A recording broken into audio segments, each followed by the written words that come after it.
Olá pessoal, tudo bem com vocês? Hoje a nossa aulinha será em apresentação de PowerPoint. Eu vou falar um pouquinho sobre refração da luz. Nós aprendemos um primeiro fenômeno óptico, que é a reflexão da luz. O que acontecia na reflexão? Reflexão é quando um raio de luz incide em uma superfície e volta ao meio de origem. A refração é um pouquinho diferente. Na refração, esse raio de luz incide em uma superfície e muda de meio de propagação, que eu quero dizer que ele atravessa.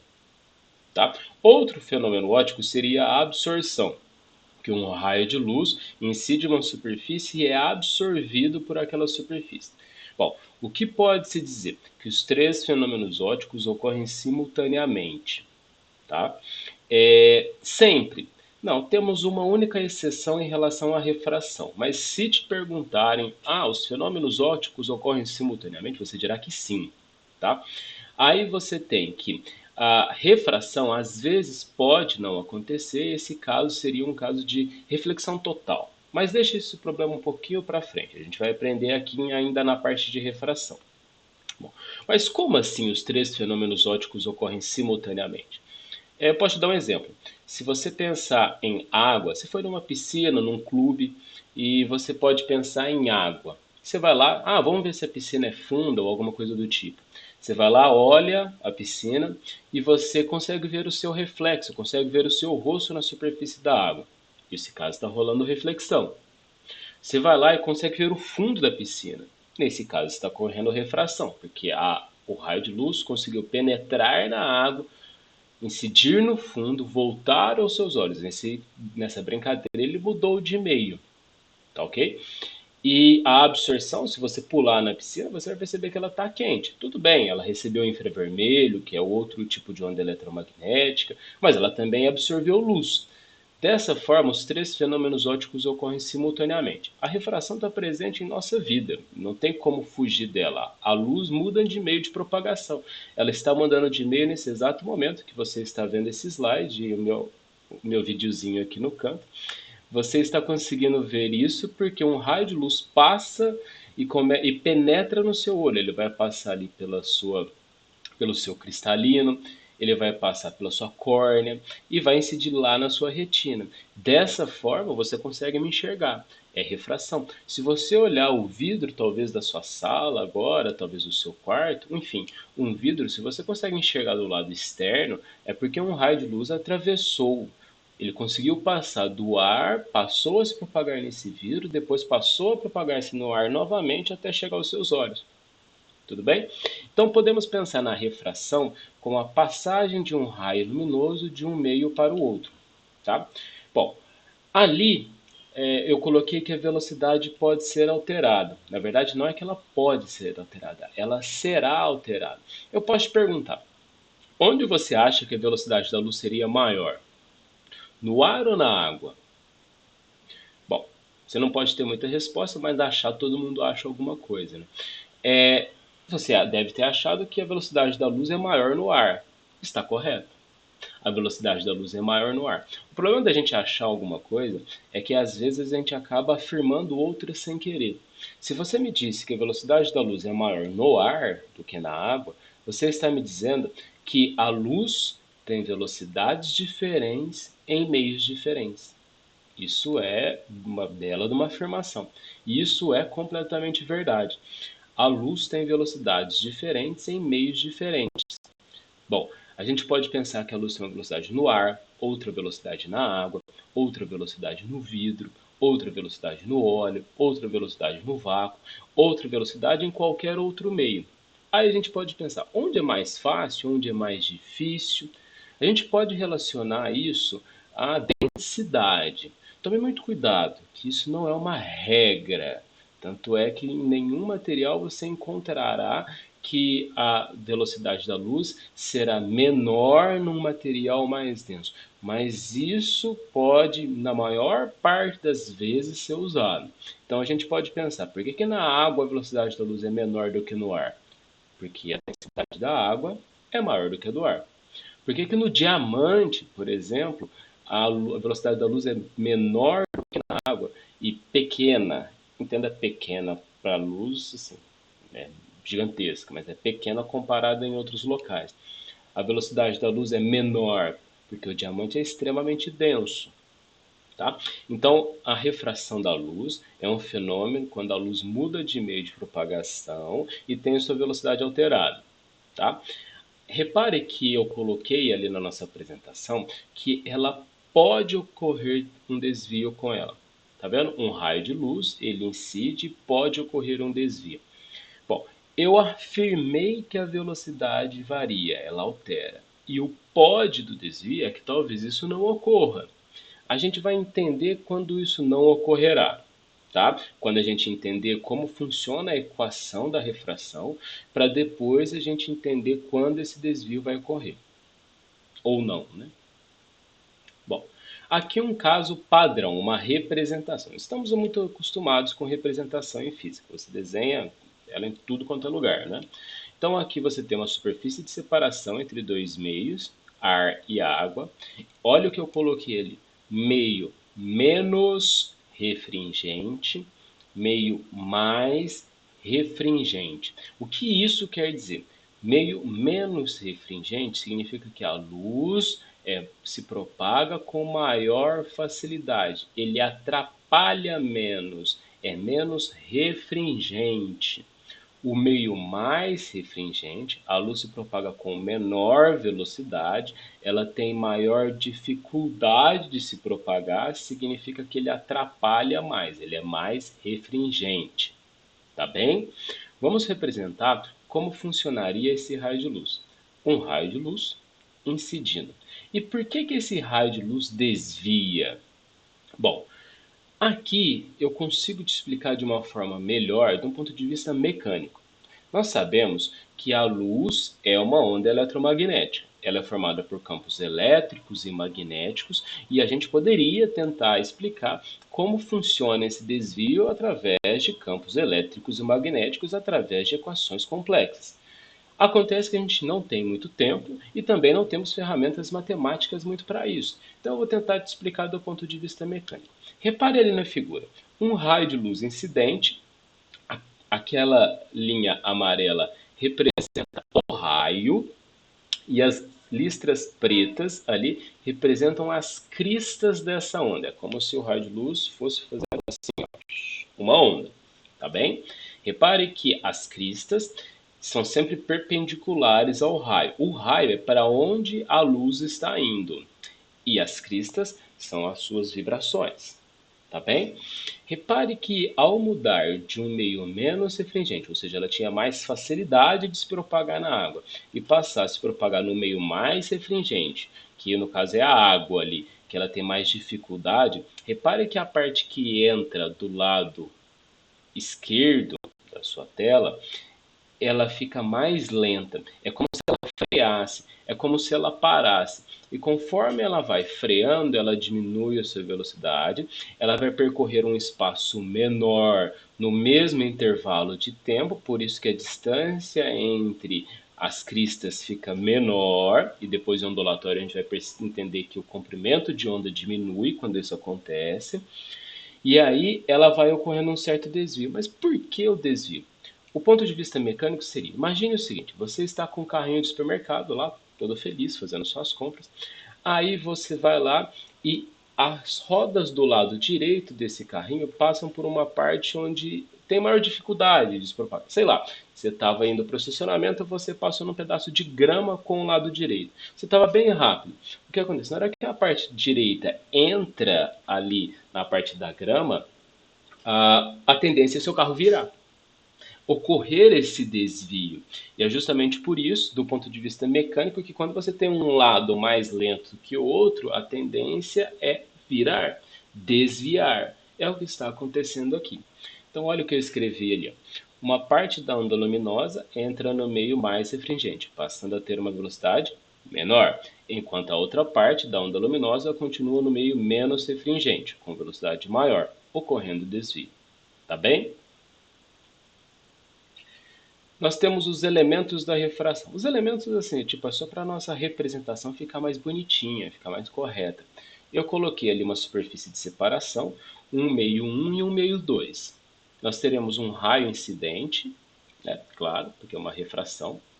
Nesse caso aqui, eu representei um raio refletido. Não é necessário, quando você for apenas representar a refração, representar o raio refletido. Você apenas precisa representar o raio incidente e o raio refratado.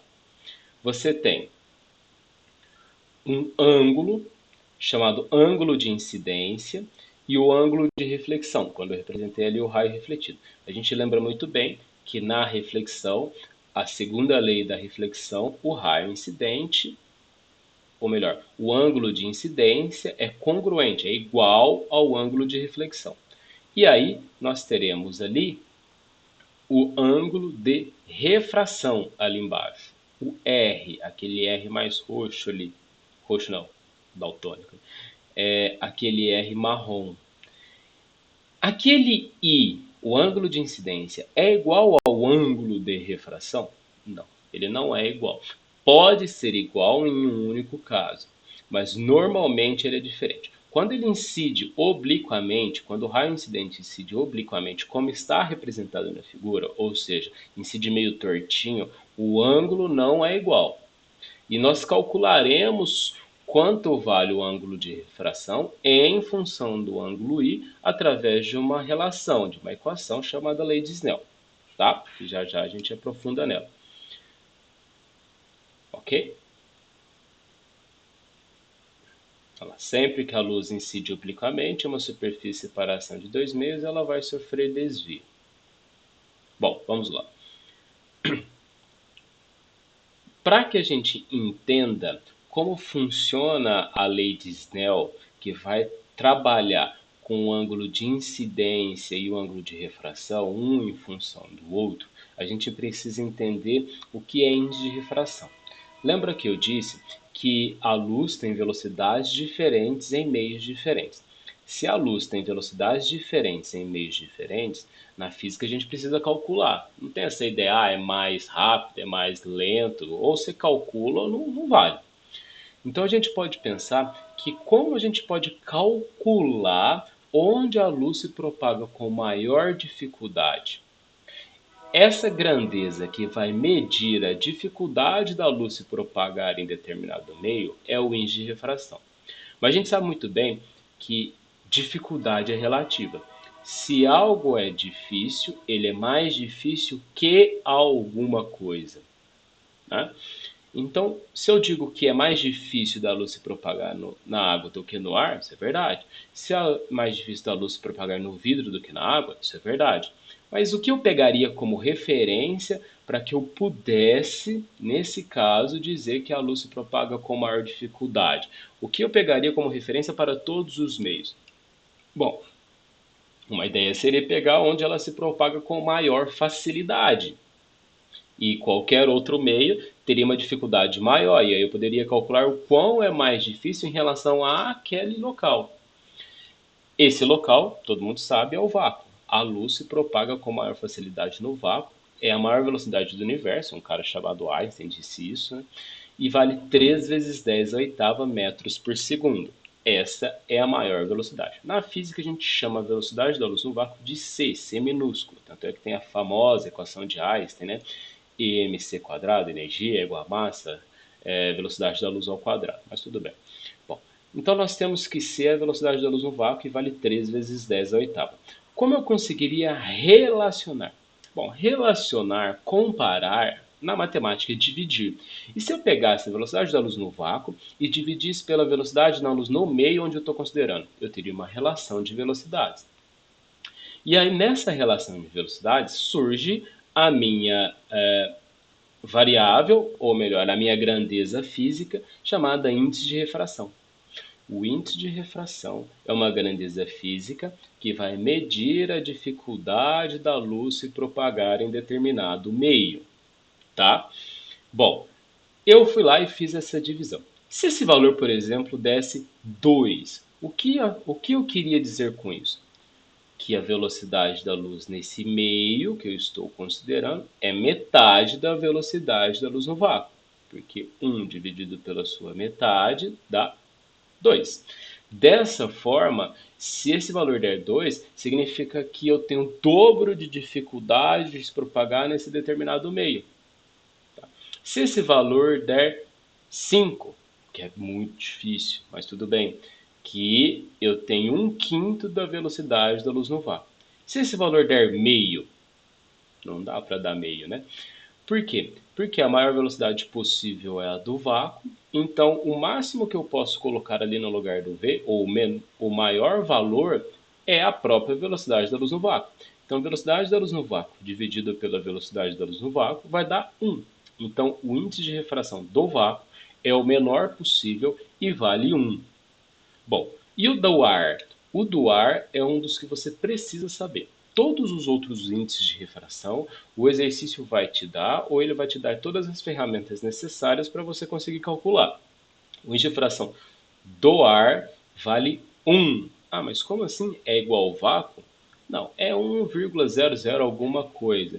Mas para efeitos de cálculos, a gente considera 1 para efeitos de cálculos. Se a pergunta for teórica e ele falar de um raio de luz que vem do espaço, passa a se propagar na atmosfera, você vai considerar o desvio. Sim, o índice de refração será diferente. Agora, se for uma pergunta, nesse caso, de cálculos, tá, que você precisa fazer lá, você vai considerar índice de refração do ar 1. Tá? Bom, e qual a unidade de medida do índice de refração? Se a gente divide velocidade por velocidade, a gente vai cortar as unidades de medida. Sendo assim, a unidade de medida, ou melhor, ele não tem unidade de medida, é uma grandeza adimensional. Tá? Uma grandeza adimensional é que não possui unidade de medida. Então, o índice de refração vai dar 2 pontos. Sendo assim, depois de definido o índice de refração, a gente vai para a nossa lei. Essa lei é importantíssima. Você vai usá-la em toda a refração. Você vai usá-la na parte aqui, ângulo limite, reflexão total, prismas, dióptro plano, lâmina de faces paralelas, lentes. Lei de Snell não tem como fugir. Então já foque aqui, porque esse ponto é importante. Pare na nossa representação. Eu coloquei ali meio 1, meio 2. Tá? Nesse meio 1 e nesse meio 2 incidirá um raio de luz, um raio incidente. Nesse meu caso, esse raio incidente sofreu um desvio. Eu representei ali a minha reta normal, lembrando, perpendicular à superfície de separação. Eu tenho um ângulo de incidência, tenho um ângulo de refração. Quanto vale um em relação ao outro? É claro que eu tenho que levar o índice de refração em consideração. É claro que se essa diferença for muito grande, o desvio será maior. Então, o que eu posso pensar? Que eu tenho o índice de refração do meio 1 e o ângulo de incidência. Índice de refração do meio 2 e o ângulo de refração. Eu poderia fazer o produto, mas aí eu incluo o seno. Essa equação ela consegue ser matematicamente provada, o que não faremos aqui. Mas eu tenho que o índice de refração do meio 1 vezes o seno do ângulo de incidência é igual ao índice de refração do meio 2 vezes o seno do ângulo de refração. Uma forma mais simples é índice de refração de onde vem o raio de luz, seno do ângulo de incidência, índice de refração para onde vai o raio de luz, seno do ângulo de refração. Então você vai pegar o que está de um lado igual ao que está do outro. Tá bem? Nós podemos analisar 3 situações possíveis de refração. 3 situações possíveis.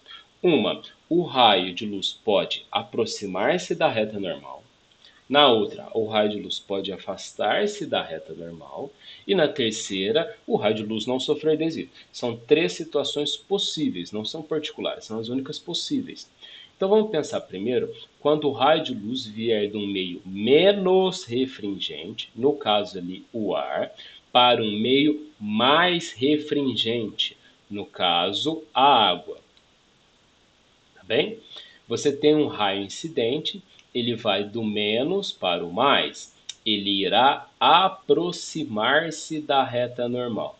Então toda vez que um raio de luz vem do meio menos refringente, para o meio mais refringente, esse raio de luz aproximará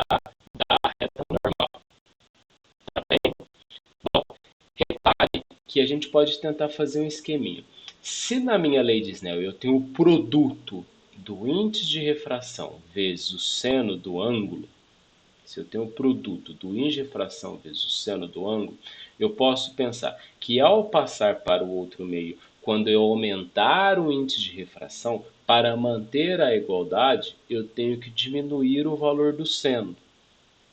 Diminuir o valor do seno, quando a gente trabalha com ângulos agudos, ou seja, menores que 90 graus, diminuir o valor do seno é a mesma coisa que diminuir o valor do ângulo. Então, nesse caso, quando eu aumentar o índice de refração, o ângulo diminui. Ah, mas como assim diminui? Eu tinha um ângulo I, que é o de incidência, o R será menor. Isso é diminuir. Tá? Então, toda vez que um raio de luz vier do meio menos refringente para o meio mais refringente, ele será aproximado da reta normal. Bom, vamos para a segunda situação. Agora, o raio de luz vem do meio mais refringente para o meio menos refringente. E eu representei vidro e ar. Ah, mas por que você não inverteu apenas água e ar? Porque eu acho esquisito ficar água em cima do ar, eu coloquei vidro. Bom, reparem no seguinte. O raio de luz é incidente, eu tenho meu ângulo de incidência. Esse raio de luz irá afastar-se da reta normal. Tá?